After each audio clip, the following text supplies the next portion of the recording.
Bonjour à tous, bienvenue dans cette nouvelle vidéo. Je voulais traiter d'un point important, à savoir comment éviter l'erreur la plus courante qui est commise quand on adopte une alimentation qui soigne. Je remarque de plus en plus que des personnes qui mettent toute la volonté du monde pour s'en sortir, qui veulent suivre les conseils, qui sont motivées, et finalement c'est très difficile pour eux parce que les aliments qu'ils doivent essayer de diminuer, voire d'arrêter en fonction des cas, des problématiques et des objectifs qu'ils ont, ils se rendent compte que c'est très difficile de tenir le cap. Ils ont beau vouloir ne plus manger certains aliments et augmenter la part des aliments guérisseurs, ils sont de plus en plus attirés vers ces aliments. Ils sentent que plus ils veulent les arrêter, plus ils en ont envie, et que parfois, notamment dans l'après-midi ou le soir, les envies sont très fortes, un peu en mode fringale. Donc voilà, c'est comme si on doit arrêter, je sais pas, des fast-food, des pizzas, bon, quelque chose que logiquement on sait que c'est pas très bon, et que finalement, dès qu'on va arrêter, on en a juste envie tout le temps. Donc je voulais faire cette vidéo pour aider les personnes justement à réussir à éviter de craquer pour ces aliments. Et donc dans cette vidéo, je vais traiter le sujet en deux points. Le premier, c'est de vous donner les clés d'explication de ces fringales et de ces envies d'aliments que vous souhaitez vraiment arrêter ou diminuer. Et dans un deuxième temps, mes conseils pour essayer justement de faire face, de ne pas craquer et d'éviter au maximum ces moments de grosses envies et de fringales. Pour ceux qui ne me connaissent pas, je suis Maëva. Après avoir guéri de l'ensemble de mes problématiques de santé en mettant en place une alimentation qui soigne, aujourd'hui j'accompagne des personnes qui souhaitent s'en sortir également en mettant en place une alimentation qui va permettre au corps de refonctionner normalement et de progressivement se détoxiquer des mauvaises choses et d'observer l'amélioration et la guérison progressive de l'ensemble de leurs problèmes de santé. Alors le premier point, comprendre pourquoi vous avez ces fringales. Tout simplement, votre corps vous dit qu'il a faim parce que vous ne lui donnez pas assez à manger. En fait, vous êtes en manque de calories pour vos besoins journaliers. Donc à partir du moment où on ne donne pas assez de calories à notre corps, forcément le corps va réclamer de plus en plus des aliments qui sont assez denses, qui sont assez riches en calories très vite. Et souvent c'est les aliments les plus gras, les plus denses qu'on a l'habitude de manger et ceux aussi dont on est le plus addict de par notre alimentation précédente. Alors pourquoi on a du mal à manger assez quand on modifie notre alimentation? Tout simplement parce que l'alimentation qui soigne, elle est plus faible en graisse. Et en étant plus faible en graisse, il nous faut plus de quantité pour atteindre un même niveau de calories nécessaire au quotidien. Donc si vous prenez par exemple quelqu'un qui mange un repas gras le midi, un repas gras le soir, il a beaucoup de calories mais en peu de quantité. Et donc en fait on est habitué à manger des petites quantités et quand on modifie notre alimentation avec des aliments plus guérisseurs, le problème c'est que on a tendance à manger peu en quantité. Donc forcément si on mange peu en quantité des aliments qui ont moins de calories, du coup on a moins de calories à chaque repas et à un moment donné notre corps il se dit je suis affamé, j'ai encore faim et j'ai pas assez pour tenir la journée, pour toutes les activités que je dois faire, donc voilà je manque, j'ai besoin de manger plus et donc c'est là qu'on est attiré par les mauvaises choses tout simplement. Et souvent aussi ce qui est lié à nos croyances c'est qu'on a tendance à manger beaucoup en quantité des légumes. Ce qui est bien de manger des légumes, mais quand on en mange trop, on n'a plus de place pour des aliments guérisseurs qui, eux, ont des calories à apporter au corps. Donc si on mange une grosse assiette d'haricots verts, on aura l'impression d'être rassasié. On le sera au niveau de la quantité qu'il y a dans l'estomac, mais par contre au niveau calories, on sera en sous-calories et clairement le corps aura encore faim une heure après, quoi. Donc voilà, c'est aussi des croyances où on faut manger beaucoup de légumes. Oui, il faut manger des légumes, mais pas forcément en grosse quantité si à côté on mange des aliments guérisseurs qui sont tout aussi bons que les légumes et qui eux vont nous apporter des calories de manière plus rapide que des haricots verts. Plus rapide. Donc on aura des calories avec moins de quantité. Je prends l'exemple de pommes de terre par exemple ou de patates douces. Sur un repas, si on mange des patates et des patates douces, on aura des calories, on pourra manger un petit peu d'haricots verts avec, mais si on mange que des haricots verts, on n'aura plus de place pour manger un peu de pommes de terre et de patates douces qui eux apportent des calories. Je sais pas si je suis très claire, mais en tout cas n'hésitez pas à poser des questions si du coup j'ai pas réussi à être bien claire. Je peux vous citer quelques exemples de personnes qui ont modifié leur alimentation pour guérir. Par exemple, elles mangeaient un petit peu de crudité, avec un petit peu de sauce, un petit peu d'huile d'olive et de vinaigre, et une petite portion de riz. Moi, quand je vois cette portion de riz, j'ai envie de leur dire tout de suite, mais en fait, tu vas avoir faim dans 1 heure.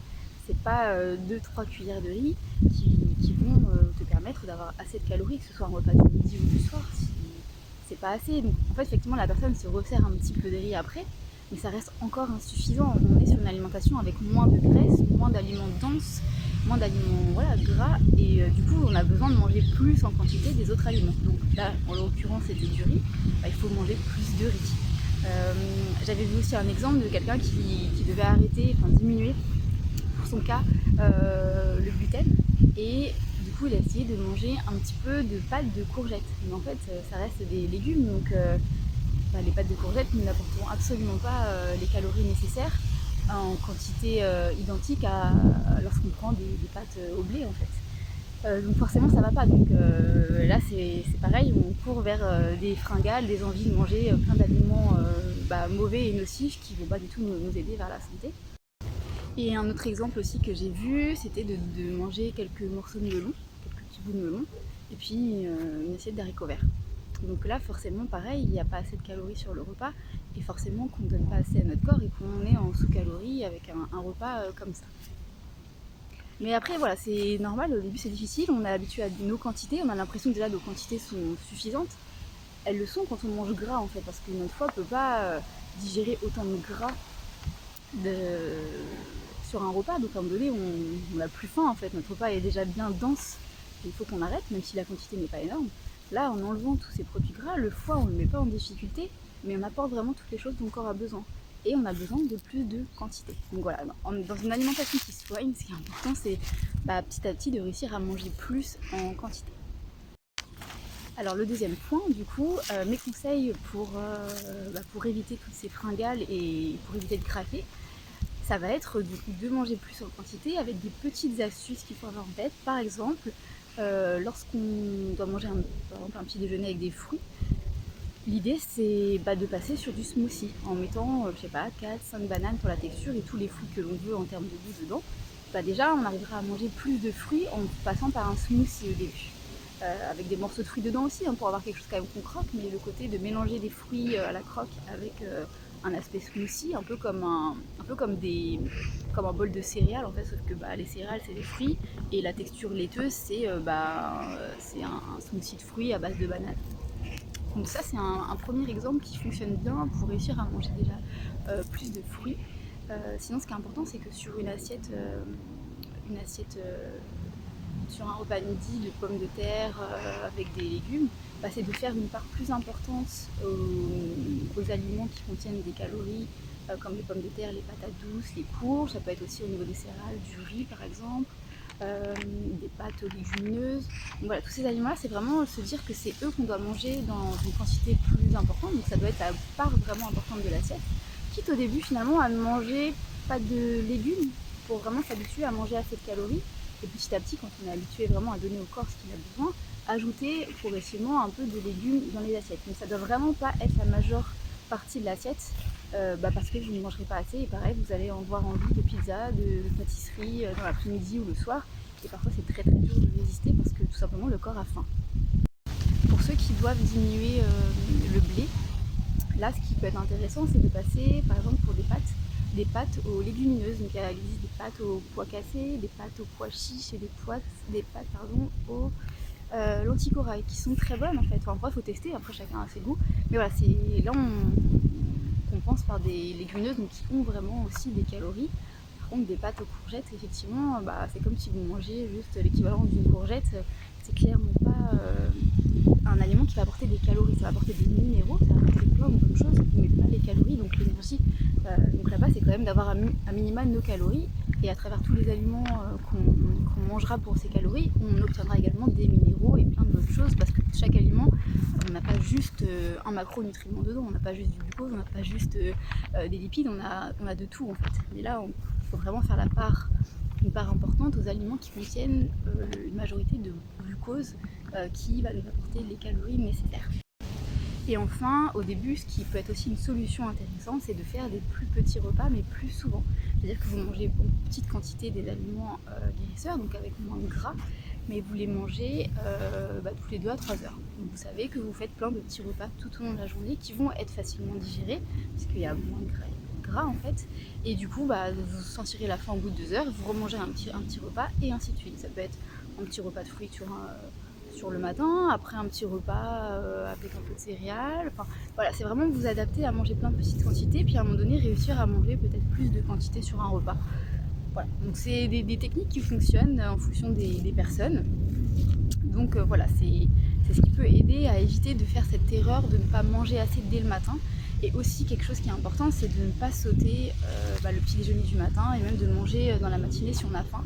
Parce que plus on décale le premier repas, voilà, pour les personnes qui sont habituées à manger par exemple à midi, forcément plus on décale, plus ce sera dur d'obtenir des calories sur les heures de la journée. Parce que du coup on n'est pas habitué à manger beaucoup en quantité. Si en plus on a une marge une période de consommation d'aliments qui est restreinte, ce sera encore plus dur de manger assez de calories dans la journée. Donc là, c'est important de manger dès le matin, dans la matinée si on a faim, à midi, dans l'après-midi, le soir, enfin voilà. Le but, c'est pas du tout de s'affamer, au contraire, si on s'affame, on n'arrive pas à mettre en place cette alimentation et du coup, on n'arrive pas à régler nos problèmes de santé dans la durée.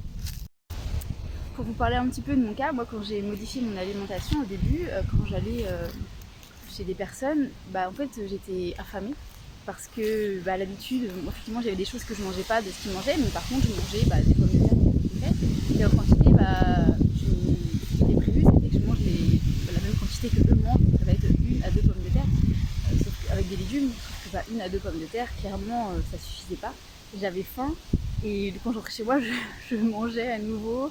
Et après j'ai appris parfois, même avant un repas chez des gens qui n'étaient pas habitués forcément à la façon dont je mangeais, de manger, de faire un petit goûter avant, ou carrément de me dire je fais mon repas 1 heure avant et quand je suis là-bas je grignoterai des petites choses, mais du coup ce sera pas, je chercherai pas forcément les calories à ce repas-là puisque je les aurais déjà eues, ou sinon à manger assez dans la journée pour que finalement le soir j'ai pas besoin de plus de calories que ça parce que je les ai obtenues dans la journée et du coup je peux juste manger des petites choses par-ci par-là pour le plaisir.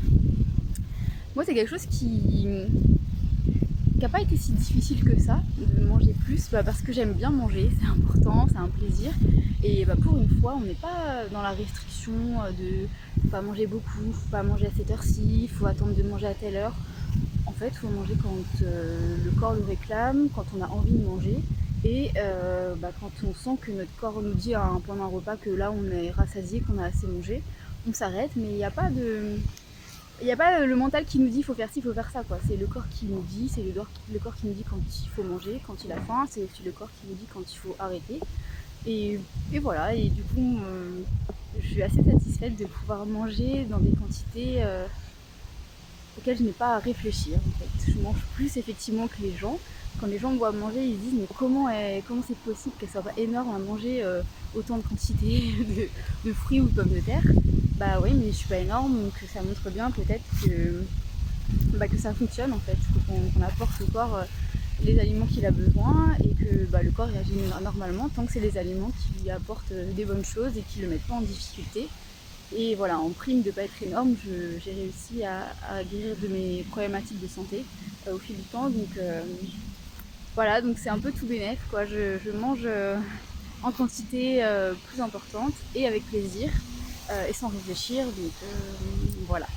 Et j'espère que ce sera pareil pour vous, même s'il y a forcément un temps d'adaptation au début, c'est jamais simple, on fait des erreurs. Cette erreur d'avoir ces fringales, je l'ai faite aussi, où j'avais de plus en plus envie des choses qu'il fallait absolument que je diminue si je voulais m'en sortir. Et petit à petit, voilà, j'ai compris, j'ai vu qu'en mangeant plus et en évitant ces grosses faims d'un coup dans l'après-midi ou en fin de journée, j'avais de moins en moins de fringales vers des aliments qui étaient nocifs pour moi. Voilà, écoutez, n'hésitez pas à commenter si vous avez des questions ou si vous voulez nous parler de votre cas. Et si vous avez des personnes que ça pourrait intéresser dans votre entourage, n'hésitez pas à partager cette vidéo. Et je vous dis à bientôt pour une prochaine. Bye!